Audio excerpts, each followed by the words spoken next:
সরকারি দু আলম জনাবে মুহাম্মদুর রাসূলুল্লাহ সাল্লাল্লাহু আলাইহি ওয়াসাল্লাম ওনার জীবন কেমন ছিল? উনি তো দুনিয়ার থেকে চলে গেছেন, কিন্তু যাওয়ার আগে আরে ভাই, দুনিয়াতে মানুষকে চিনবার জন্য, মানুষকে বুঝবার জন্য, মানুষকে জানবার জন্য তিনজন মানুষের কাছে সার্টিফিকেট নিতে হয়।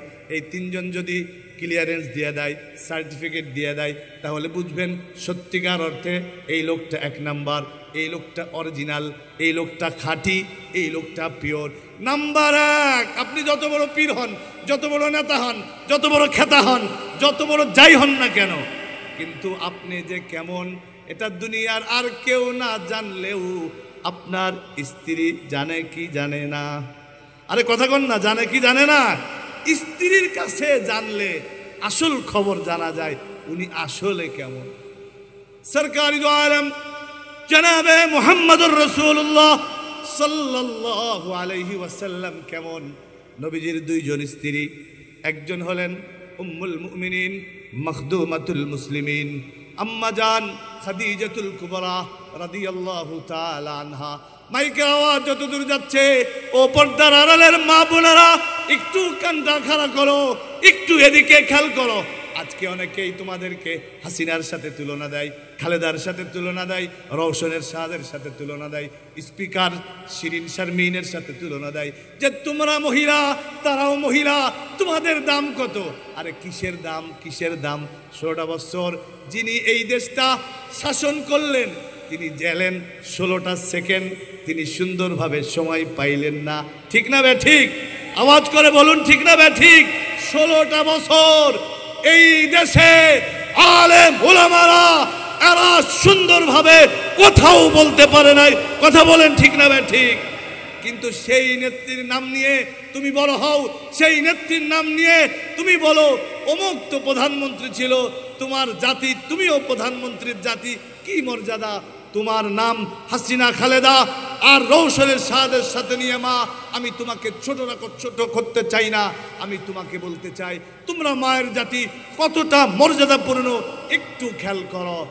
সরকারি দু আলম জনাবে মুহাম্মদুর রাসূলুল্লাহ সাল্লাল্লাহু আলাইহি ওয়াসাল্লাম যখন বের হয়ে এলেন গারে হেরা থেকে, সর্বপ্রথম নবীজির জবান মুবারক থেকে ওহির আওয়াজ পৃথিবীর কোন পুরুষ শুনে নাই। যিনি প্রথম শুনেছেন তিনি হলেন ও মা, তোমার জাতি আম্মা জান খাদিজাতুল কুবরা রাদিয়াল্লাহু তাআলা আনহা। এটা হলো তোমাদের মর্যাদা, এটা হলো তোমাদের সম্মান। আম্মা জান, নবীজি গারে হেরা থেকে বের হলেন, কাঁপতেছেন, ভয় পাচ্ছেন, জিবরিলকে দেখেন নাই, ওহির আওয়াজ শুনেন নাই।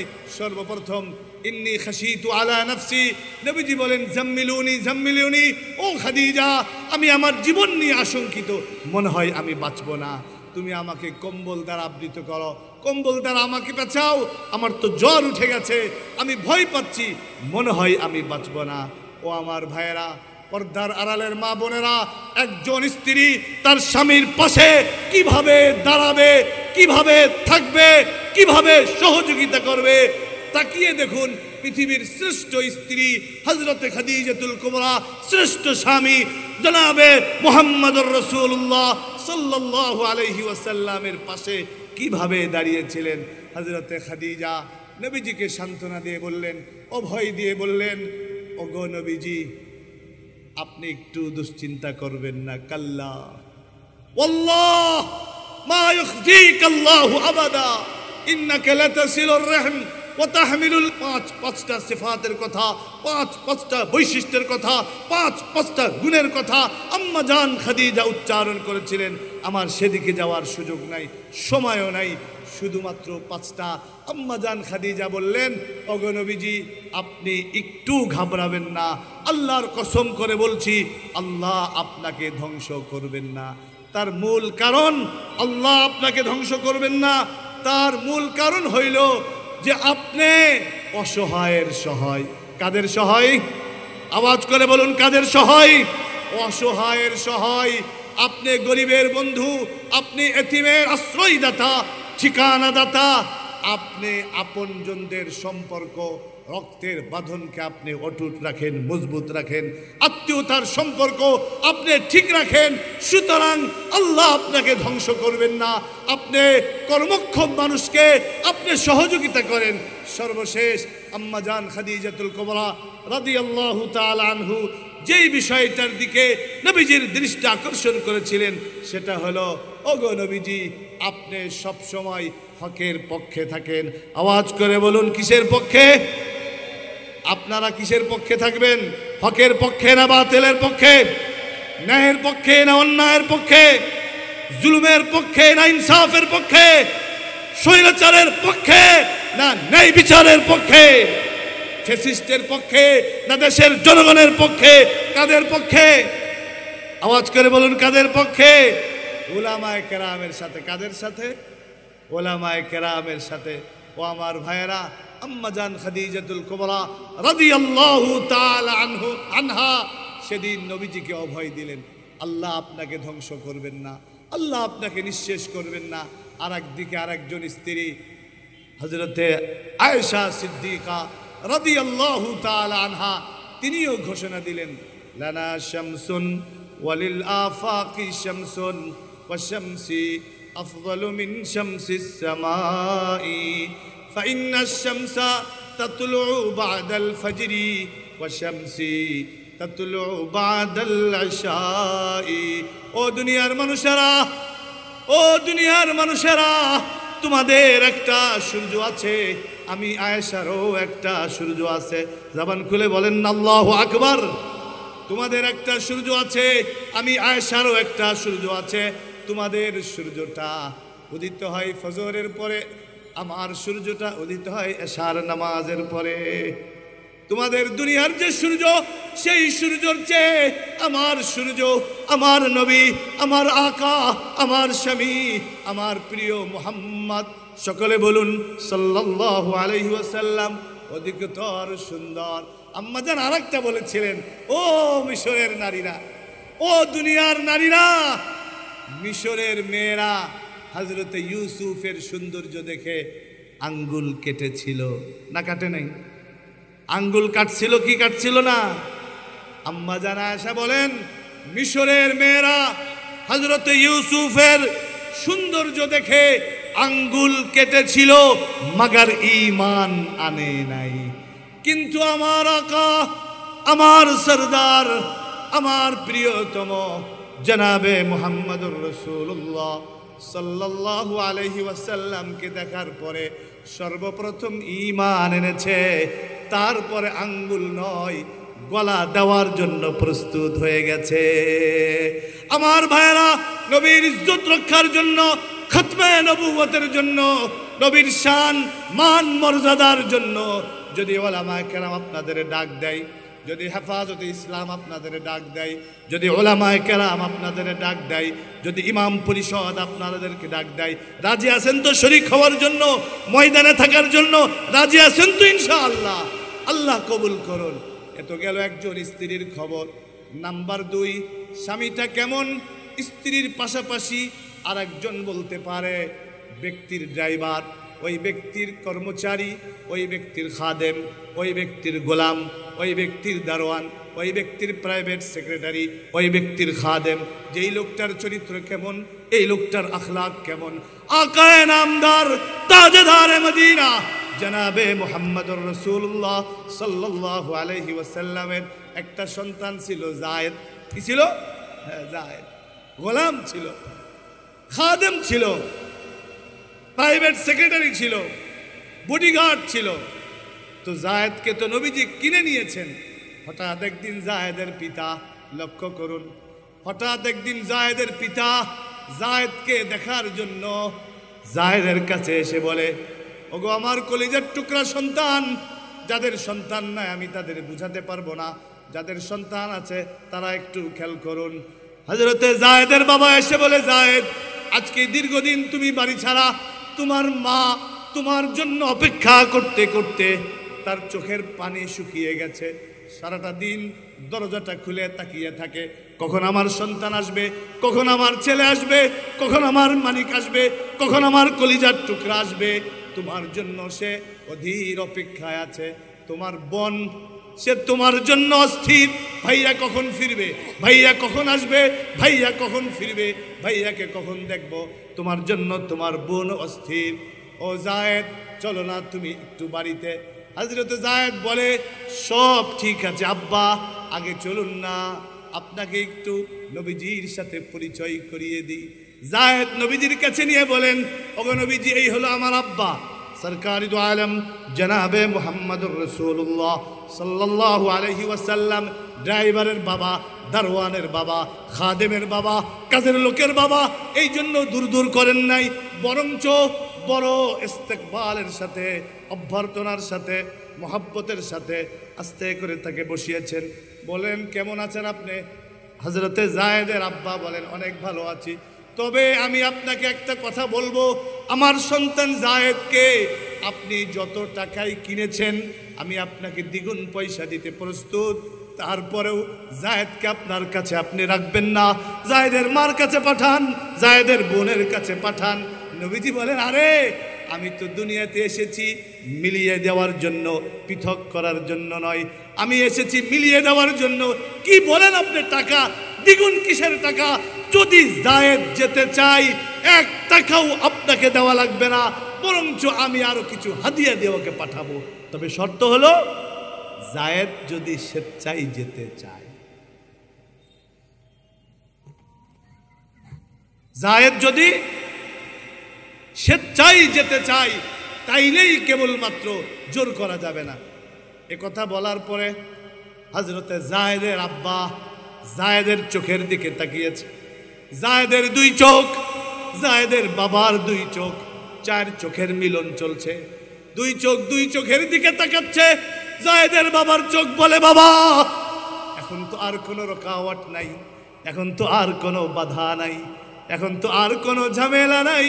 তোমার নেতা, তোমার আকা, তোমার সরদার তো ঘোষণা দিয়েছে, নিয়ে যাও। বাবা চলো।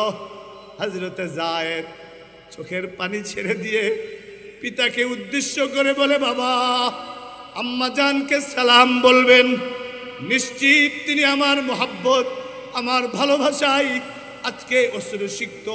হয়তো তার রাতটা সুন্দর কাটে না, হয়তো তার দিনটা সুন্দর কাটে না, কারণ সে আমাকে পেটে রেখেছে, সে আমাকে দুধ পান করিয়েছে, সে আমার জন্য অনেক কষ্ট করেছে। কিন্তু আম্মাজানকে সালাম বলবেন, ও আব্বাজান ছোট্ট বোনটাকেও সালাম বলবেন। হয়তো ভাইয়াকে এক নজর দেখবার জন্য, ভাইয়ার সাথে একটু কথা বলবার জন্য হয়তো সে অস্থির, বেকারার, বেকুল হয়ে আছে। কিন্তু আব্বাজান, আমি এমন এক আম্মা পেয়েছি, আমি এমন এক আম্মা পেয়েছি যিনি হলেন উম্মুল মুমিনিন হযরতে আয়েশা সিদ্দিকা রাদিয়াল্লাহু তাআলা আনহা। ওগো আব্বাজান, আমি এমন এক বাবা পেয়েছি যিনি গোটা দুনিয়া নয়, কুল কায়নাতের শ্রেষ্ঠ, আল্লাহর পরে যার স্থান তিনি হলেন মুহাম্মাদুর রাসূলুল্লাহ। সুতরাং আম্মাকে সালাম বলবেন, বোনটাকে সালাম বলবেন। আমি নবীজির দরবার ছেড়ে, আমি নবীজির কদম ছেড়ে, আমি নবীজির গোলামি ছেড়ে 1 কদম অগ্রসর হতে রাজি নই। ও আমার ভাইয়েরা, বললাম স্ত্রীদের কথা, বললাম খাদেমের কথা, সর্বশেষ 3 নাম্বার, এই ব্যক্তিটা কেমন, এই ব্যক্তির চরিত্রটা কেমন, এটা জানবার জন্য 3 নাম্বার জায়গা হলো প্রতিবেশী। কোন জায়গা? বাড়ির আশপাশে যারা থাকে তারা বলতে পারবে এই লোকটা কেমন। এই লোকটা আশপাশের ফ্ল্যাটওয়ালাদের সাথে, প্লটওয়ালাদের সাথে, আশপাশের বাসিন্দাদের সাথে কি ব্যবহার করে, এটা পাশের লোকেই জানে, আর কেউ জানে না। সরকারি দু আলম জনাবে মুহাম্মদুর রাসূলুল্লাহ সাল্লাল্লাহু আলাইহি ওয়াসাল্লাম যখন উঠলেন আর সকলকে ডাকলেন, নবী আলাইহিস সালাম সকলকে উদ্দেশ্য করে বললেন, ও দুনিয়ার মানুষেরা, তোমরা আসো কল্যাণের দিকে, তোমরা আসো সফলতার দিকে, তোমরা আসো কামিয়াবির দিকে। তখন সমস্ত মানুষকে সরকারি দু আলম জনাবে মুহাম্মদুর রাসূলুল্লাহ সাল্লাল্লাহু আলাইহি ওয়াসাল্লাম জিজ্ঞাসা করেছিলেন, ও আমার প্রতিবেশীরা, ও আমার ভাইয়েরা, আজকে তোমরা আমাকে কেমন পেয়েছো? তখন সমস্ত প্রতিবেশী একসাথে জবাব দিয়েছিল, মা রাআইনা ফিকা ইল্লা সিদকা, ওগো মুহাম্মদ, আমরা তোমাকে পাই নাই তবে একমাত্র সত্যবাদী। তুমি যদি একমাত্র কোনো সত্যবাদী কোনো ব্যক্তি থাকে তিনি হলে মুহাম্মদ সাল্লাল্লাহু আলাইহি ওয়াসাল্লাম। ও আমার ভাইরা, প্রতিবেশীরাও সার্টিফিকেট দিয়েছে, খাদেম গোলাম সেক্রেটারিও সার্টিফিকেট দিয়েছে, স্ত্রীও সার্টিফিকেট দিয়েছে। সেই রসুলের চরিত্র, সেই রসুলের আদর্শ গ্রহণ করতে রাজি আছেন কারা কারা? আল্লাহু আকবার, দুই হাত উঁচু করে বলেন আল্লাহু আকবার। আয়াত পড়েছিলাম, আমি যেহেতু পোস্টার দেখি নাই, ভিন্ন আলোচনার ইচ্ছা ছিল, পোস্টার দেখার পরে আমি আরেক দিকে চলে গেছি। আয়াত পড়েছিলাম, ইউতিল হিকমাতা মাইয়াশা ওয়া মাইউতাল হিকমাতা ফাকাদ উতিয়া খায়রান কাসীরা ওয়া মা ইয়াযাক্কারু ইল্লা উলুল আলবাব। হিকমত, প্রজ্ঞা, জ্ঞান, বুদ্ধি, এটা কার দান? আরো জোরে বলুন, কার দান? এটা বাজারে কিনতে পাওয়া যায় না, আমদানি রপ্তানি করা যায় না, চীন সরকার দিতে পারে না, ভারত সরকার দিতে পারে না। মাখাফাতুল্লাহ, হিকমতের মূল হইল আল্লাহর ভয়। কার ভয়? আরো জোরে বলুন, কার ভয়? লোকমান হাকিম নাম শুনছেন না আপনারা? আচ্ছা, এই যে খুলনা শহরের কিছু কবিরাজ আছে যারা গাছগাছালি দিয়ে ওষুধ দেয়, এদেরকেও তো হাকিম বলে, বলে কি বলে না? লোকমান হাকিম কি ওই জাতের হাকিম, ওই স্টাইলের হাকিম? আরে না, উনি হলেন, উনার স্বভাবগত উনি হাকিম, হিকমতওয়ালা ছিলেন। উনি কোনো বিদ্যালয়ে হিকমত শিখেন নাই, আল্লাহ তাকে শিখাই দিয়েছেন। যেমন হযরত ওসমান ইবনে আফফান রাদিয়াল্লাহু তাআলা আনহু, উনার স্বভাবের ভিতরে ছিল দান করা। ইসলাম ধর্ম গ্রহণ করেন নাই, তখনও হযরত ওসমান ইবনে আফফানের দস্তরখান পুরা কুরাইশদের জন্য, পুরা মক্কাবাসীর জন্য, পুরা আরবের জন্য খোলা ছিল। এজন্য রাত্রের বেলা যখন কোনো বাচ্চা কান্নাকাটি করত, তো বাচ্চাকে তখন মা বলতো, অমুসলিম মহিলারা মা বলতো বাচ্চাকে, বাবা তোকে আমি কিরকম মহব্বত করি জানিস?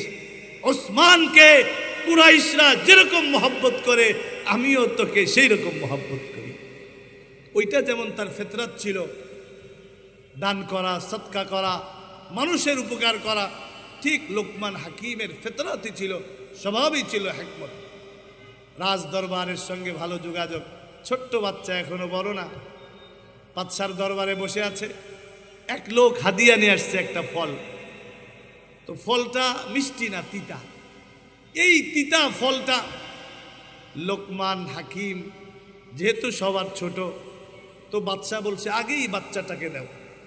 যদি ওটা ইসলাম পূর্বের ঘটনা, কিন্তু ইসলামের শিক্ষা হলো এটা, যদি কোনো মজলিসে বাচ্চা থাকে তাহলে খাবারটা বাচ্চার থেকে শুরু করতে হয়, মিষ্টিটা বাচ্চাকে আগে দিতে হয়। তার মূল কারণ হলো বাচ্চা ইন্তজার করতে পারে না, বাচ্চা অপেক্ষা করতে পারে না, সে যেন তোমার কাছে হাতটা না পাতে, গায়রুল্লাহর সামনে যেন সে ছোট না হয়। এজন্য লোকমান হাকিম করছে কি, বাচ্চার হাতেই আগে দিয়েছে। এখন বাচ্চার হাতে দেওয়ার পরে এখন মন্ত্রী পরিষদের সিনিয়র সদস্য যারা, সচিব পর্যায়ের লিডার যারা, তাদের সবাইকে ফল দিতেছে। এখন ফলটা এত তিতা, মুখে দেয় আর ওয়াক ওয়াক থুতু করে ফেলে দেয়। লোকমান হাকিমও গালে দিছে কিন্তু ফেলে না। পরিষদের সদস্যবৃন্দ প্রত্যেকেই তাকিয়ে আছে লোকমান হাকিমের দিকে, আর এত তিতা ফল আমরা ফেলে দিলাম, ওয়াক ওয়াক থু থু করে ফেলে দিলাম, কিন্তু এই বাচ্চাটা কেমনে খাইতেছে? লোকমান হাকিমকে জিজ্ঞাসা করে, বাবা এই ফলের তিক্ততা বিস্বাদ কি তোমার জিহ্বায় লাগে না? তোমার কাছে কি ফলটা অনেক মিষ্টি নাকি? ছোট্ট বাচ্চা কি জবাব দেয় লক্ষ্য করুন।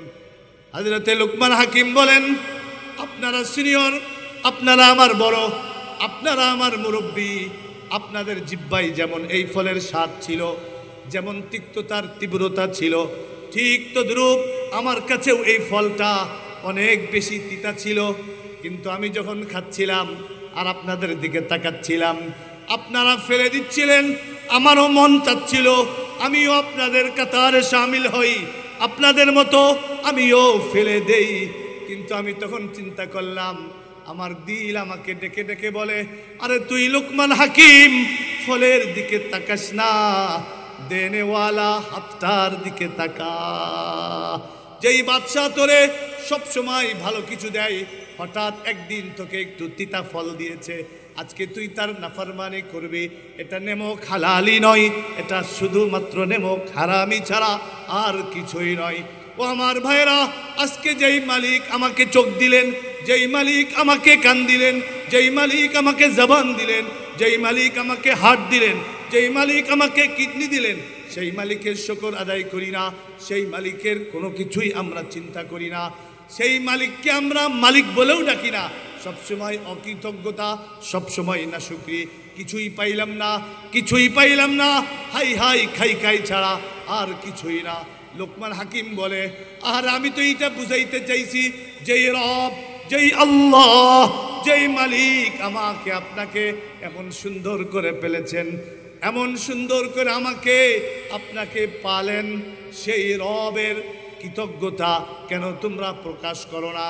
সেই রবের শুকরিয়া কেন আদায় করো না? ওয়ালাকাদ আতাইনা লুকমানাল হিকমাতা আনিশকুর লিল্লাহ। শুকরিয়া আদায় করতে হবে কার? আওয়াজ করে বলুন কার? ঠিক সেই লোকমান হাকিম মৃত্যু শয্যায় শায়িত মুমূর্ষু অবস্থায়। আমরাও তো যখন দুনিয়াতে চলে যাই, ও দুনিয়াদাররা, তোমরা সন্তানকে ডেকে বাড়ির হিসাব দাও, গাড়ির হিসাব দাও, ব্যাংকের হিসাব দাও। লোকমান হাকিম কি বলে?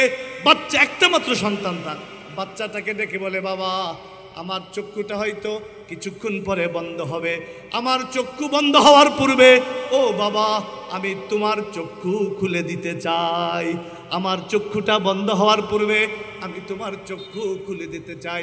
সুতরাং কোনো গাড়ির হিসাব নয়, কোনো বাড়ির হিসাব নয়, অ্যাকাউন্টের হিসাব নয়, স্থাপনার হিসাব নয়, শুধু একটা ওয়াজ করি শোনো।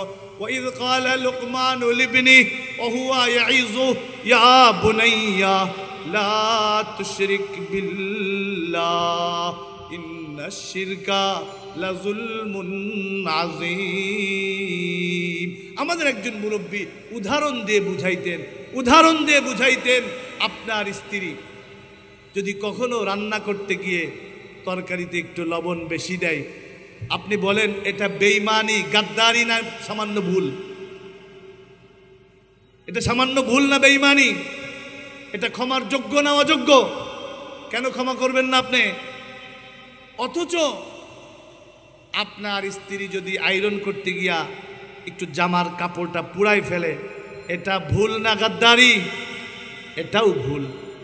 আর আপনার স্ত্রী আপনার সন্তানের খাদেমা, মা বাবা ছেড়ে, আপনজন ছেড়ে আপনার কাছে আসে, আপনার সন্তানদের খেদমত করে, তরকারিতে একটু লবণ কম হওয়া বেশি হওয়া এটা ভুল। কাপড় আয়রন করতে গিয়া পুড়িয়ে ফেলা এটা ভুল। আর এই ভুলগুলি ক্ষমার অযোগ্য নয়, যোগ্য। কিন্তু যদি দেখেন রাতের আধারে আপনার স্ত্রী ভিন্ন পুরুষ নিয়া, আপনার স্ত্রী বাহিরের লোক নিয়া, বেগানা পুরুষ নিয়া আপনার বিছানায় রাত্রি যাপন করে, এটাও কি লবণ বেশি হওয়ার মতো ভুল? না এটা গাদ্দারি, না এটা বেঈমানি?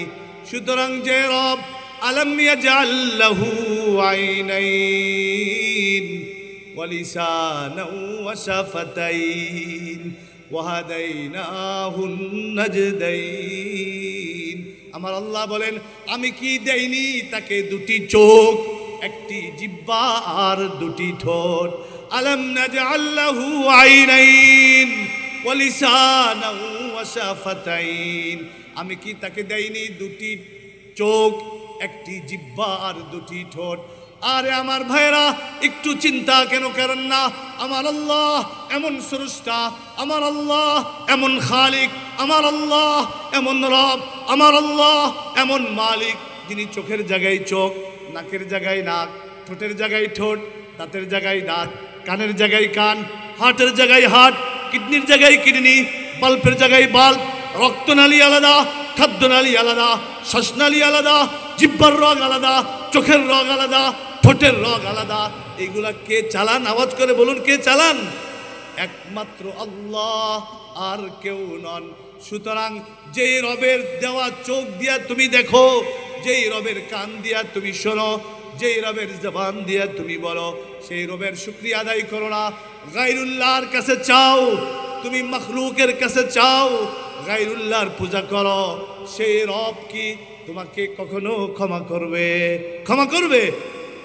ইন্নাল্লাহা লা ইয়াগফিরু আন ইউশরাকা বিহি ওয়া ইয়াগফিরু মা দুনা যালিকা লিমান ইয়াশা। শিরকের গুনাহ ছাড়া আর যা আছে আল্লাহ ইচ্ছা করলে মাফ করতে পারেন, কিন্তু শিরকের গুনাহ আল্লাহ মাফ করেন না। কেন? এটা ভুল নয়, এটা বেঈমানি, এটা ভুল নয়, এটা গাদ্দারি, এটা ভুল নয়, এটা শয়তানি। এজন্য আল্লাহ এটা ক্ষমা করেন না। বাকি যা আছে সব ক্ষমা করেন কে? আরো জোরে বলুন, ক্ষমা করেন কে? সুতরাং সেই মহান রবের দরবারে ক্ষমা চাইতে রাজি আছেন তো ইনশাআল্লাহ? আল্লাহ রাব্বুল আলামিন আমাদেরকে তৌফিক দান করুন, আমাদের প্রত্যেককে মাগফিরাতে কামিলা নসিব করুন, হেদায়েতে তাম্মা নসিব করুন। আমিন। ওয়া আখিরু দাওয়ানা আনিল হামদুলিল্লাহি রাব্বিল আলামিন। আসসালামু আলাইকুম ওয়া রাহমাতুল্লাহ। फहम कुरान दे इलाही नूर अरफा दे मुझे, फहम कुरान दे इलाही नूर अरफा दे मुझे, ला इलाहा इल्लल्लाह, ला इलाहा इल्लल्लाह। जबान खुले सबाई पढ़ेन आमार साथे, ला इलाहा इल्लल्लाह, ला इलाहा इल्लल्लाह, ला इलाहा इल्लल्लाह, ला इलाहा इल्लल्लाह, ला इलाहा इल्लल्लाह, ला इलाहा इल्लल्लाह, ला इलाहा इल्लल्लाह, मुहम्मदुर रसूलुल्लाह, सय्यिदुना व मौलाना मुहम्मदुर रसूलुल्लाह सल्लल्लाहु अलैहि वसल्लम।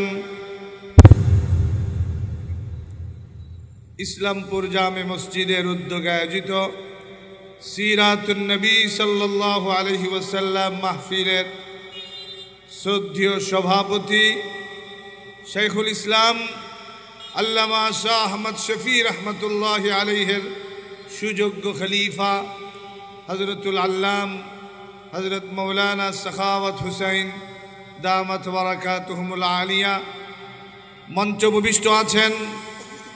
দক্ষিণ অঞ্চল নয়, গোটা দেশের শীর্ষ মুরব্বী, ঐতিহ্যবাহী মারকাজুল উলুম খুলনার সুযোগ্য স্বনামধন্য সদরে মুহতামিম উস্তাজুল উলামা ওয়াল মুহাদ্দিসিন হযরতুল আল্লাম মাওলানা রফিকুর রহমান জিদা ওয়াকারুহু।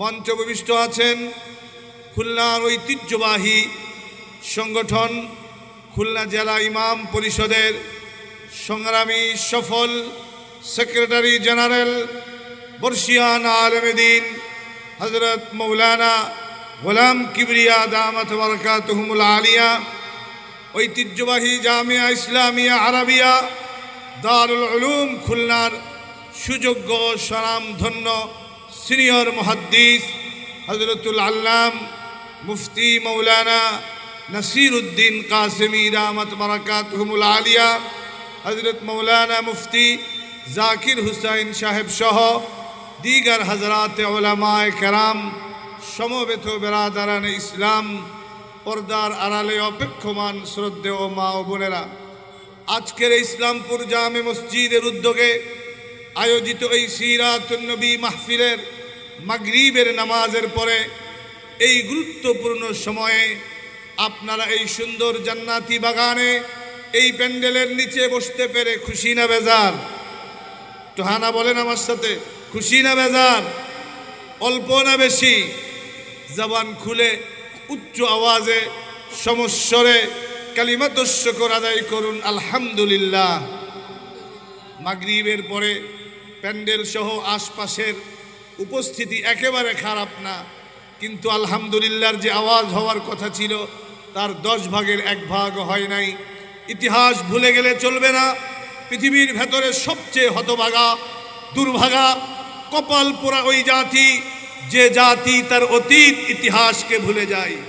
আমার আপনার বাড়ি এই স্বাধীন সার্বভৌম বাংলার জমিনে, এই শিল্প নগরী খুলনার প্রাণ কেন্দ্রে, এই খুলনা মহানগরীতে, এই ইসলামপুর দোলখোলা 7 রাস্তার এই এলাকায় না হয়ে যদি ওই ভারতের অযোধ্যায় হতো, যেখানে আমার বোনের স্তন কেটে যুবকেরা ফুটবল খেলেছিল, আমার মায়ের পেট কেটে জীবন্ত সন্তানকে গলা টিপে হত্যা করেছিল।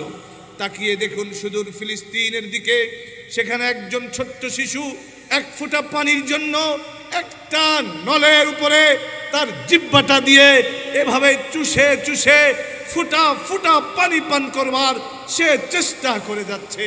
কি অপরাধ ফিলিস্তিনের ওই বৃদ্ধা মায়ের, ফিলিস্তিন ওই বৃদ্ধ বাবার, গাজার ওই বোনের কি অপরাধ? তাদের অপরাধ একটাই, তারা সুবহানাল্লাহ বলে। আওয়াজ করে বলুন ঠিক না ঠিক? তারা আলহামদুলিল্লাহ বলে, তারা আল্লাহু আকবার বলে, তারা নারায়ে তাকবীরের ধ্বনি দেয়। এটাই তাদের অপরাধ। সুজলা সুফলা শস্য শ্যামলা এই লাল সবুজের এই সুন্দর পতাকার দেশে বসে, এই সোনার বাংলাদেশে বসে আলহামদুলিল্লাহর দাম, সুবহানাল্লাহর দাম, আল্লাহু আকবারের মর্যাদা, নারায়ে তাকবীরের ধ্বনি এটা বুঝে আসে না, বুঝে আসতে পারে না। চিরসুখী জন ভ্রমিকি কখন ব্যথিত বেদন বুঝিতে পারে, কি চেতনা বিষে বুঝিবে সে বিষে, কবু আসিবে সে ধ্বংস নিজারে।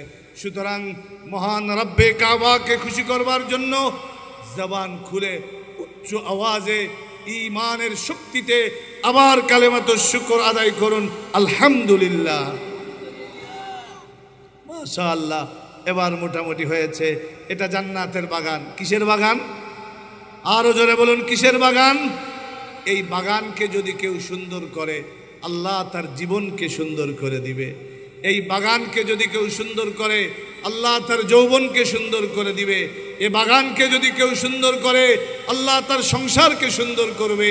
এ বাগানকে যদি কেউ সুন্দর করে, আল্লাহ তার জান্নাতকে সুন্দর করে দিবে।